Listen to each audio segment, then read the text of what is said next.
민주당 수석대변인 권철성입니다. 두 건의 브리핑을 하겠습니다. 녹화 대담 뒤에 숨은 대통령, 그런다고 김건희 게이트를 비켜갈 수는 없습니다. 오늘 윤석열 대통령과 KBS의 대담이 사전 녹화되어 7일 방송될 예정입니다. 끝내 신년 기자회견을 거부한 것입니다. 2022년 8월 취임 100일 기자회견 이후 윤 대통령의 정식 기자회견은 단 한 차례도 없었습니다. 그해 11월 도어 스태핑을 일방적으로 중단한 이후 언론의 공개 질문도 받지 않고 있습니다.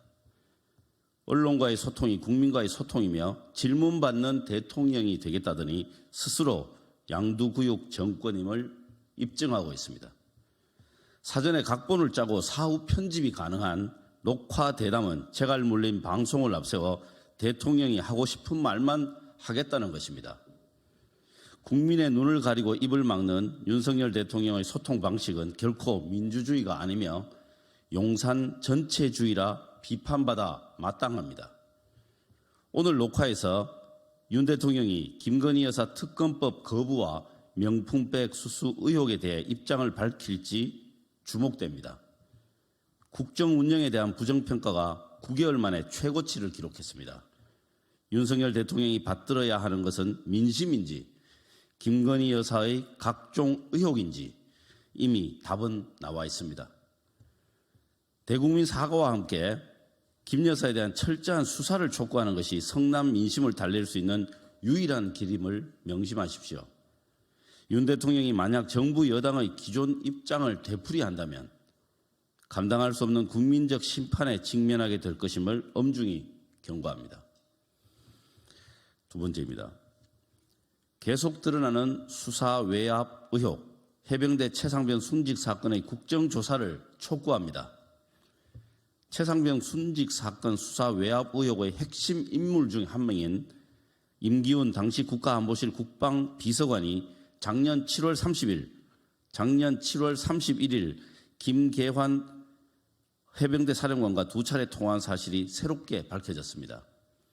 7월 31일은 이종섭 당시 국방부 장관이 결재를 번복하면서 최상병 사건 수사 결과에 이첩 보류를 지시했고 당일 예정된 언론 브리핑이 취소된 날입니다.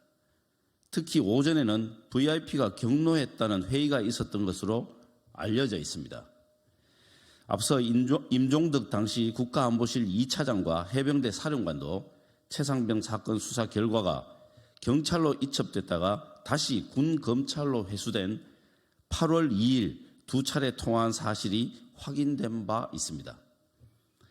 임 전 비서관과 임 전 2차장은 모두 수사 외압의 증거를 은폐하려 했습니다. 국회에 출석해 관련 사실을 부인했고 통화 기록을 삭제했던 것입니다. 이 밖에도 대통령실 공직비서관실 박모 행정관의 사건 개입 관련 진술도 확보된 것으로 알려져 있습니다. 이 정도면 수사 외압과 은폐 시도가 조직적으로 벌어졌으며 윗선 개입이 없다고 볼 국민은 없습니다. 억울한 죽음의 진상을 밝히겠다는 수사단장에게 오히려 항명제를 뒤집어 씌우고 외압 의혹은 서둘러 꼬리를 자르려는 것이 윤 대통령이 말한 공정과 상식이고 법치입니까? 정부 여당이 김건희 여사 지키기만큼이나 국민의 안전과 생명을 수호하려는 의지가 있는지 묻지 않을 수 없습니다. 성역 없는 진상규명과 책임자 엄벌 그리고 재발 방지를 위해 하루속히 국정조사에 응할 것을 촉구합니다. 이상입니다.